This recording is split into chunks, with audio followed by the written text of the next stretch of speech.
принят в первом чтении закон о сельском хозяйстве. Этот закон будет действовать в долгосрочной перспективе.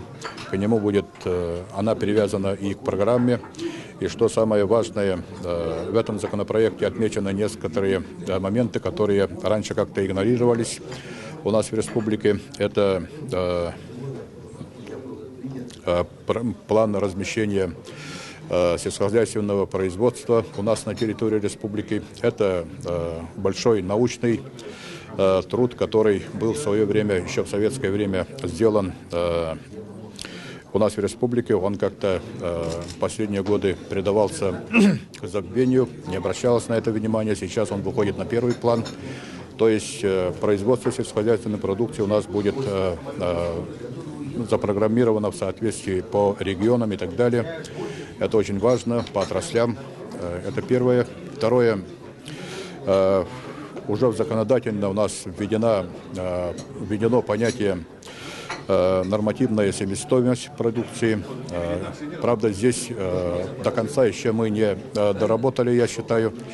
Нормативная себестоимость, она должна быть в случае его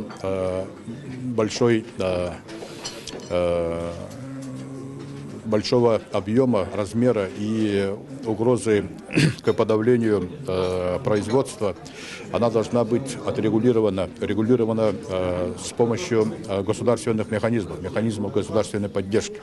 Вот этот вопрос должен ко второму чтению более четко быть вырисован. И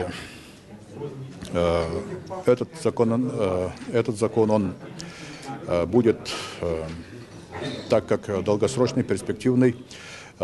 Большинство нормативных правовых актов Республики Саха-Якутия, касающиеся сельскохозяйственного производства, вообще работа в сельской местности, они будут переводиться в соответствии с этим законом.